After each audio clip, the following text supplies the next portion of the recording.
সাফ অনূর্ধ্ব-20 চ্যাম্পিয়নশিপের দ্বিতীয় সেমিফাইনালে ভারতকে টাইব্রেকারে হারিয়ে ফাইনালের টিকিট কেটেছে বাংলাদেশ। নির্ধারিত সময়ের খেলা ১-১ গোলে ড্র হয়। এরপর টাইব্রেকারে ভারতকে ৪-৩ গোলে হারিয়ে ফাইনালে ওঠে বাংলাদেশের যুবারা। নেপালের কাঠমান্ডুর আনফা কমপ্লেক্সে আক্রমণ-পাল্টা আক্রমণে শুরু থেকেই রোমাঞ্চকর হয়ে ওঠে খেলা। আক্রমণে অবশ্য ভারত বাংলাদেশের চেয়ে কিছুটা এগিয়ে ছিল, কিন্তু কোনো গোল আদায় করতে পারেনি। বিপরীতে সুযোগ কাজে লাগিয়ে লিড নিয়েছে বাংলাদেশের যুবারা। ম্যাচের ৩৬ মিনিটে দুর্দান্ত সংঘবদ্ধ এক আক্রমণ থেকে গোল আদায় করে নেয় বাংলাদেশ। প্রান্ত থেকে আসা ক্রস পুরোপুরি ক্লিয়ার করতে পারেননি ভারতের গোলরক্ষক। পোস্টের সামনে অরক্ষিত থাকা আসাদুল মোল্লা ঠান্ডা মাথায় প্লেসিং শটে বল জালে জড়ান। প্রথমার্ধে বাংলাদেশ আরও গোল করার চেষ্টা করেছিল, তবে গোল আদায় করতে পারেনি তারা। দ্বিতীয়ার্ধে ম্যাচে ফেরে ভারত। ম্যাচের ৭৫তম মিনিটে ভারতকে সমতায় ফেরান গ্যারি।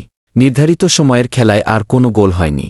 দ্বিতীয়ার্ধের যোগ করা সময়ে দ্বিতীয় হলুদ কার্ড দেখে মাঠ ছাড়েন বাংলাদেশের কামাচাই মারমা। দ্বিতীয়ার্ধে বদলি গোলরক্ষক হিসেবে নামেন আসিফ। টাইব্রেকারে সেই আসিফই বাংলাদেশের জয়ের নায়ক বনে যান। পেনাল্টি শুটআউটে ভারতের প্রথম ও পঞ্চম শট ঠেকিয়ে দেন আসিফ। অপরদিকে ৪ শটের ৪টিতেই গোল করে বাংলাদেশের যুবারা। তাতে ৪-৩ গোলে জয় নিয়ে ফাইনালের টিকিট কাটে বাংলাদেশ।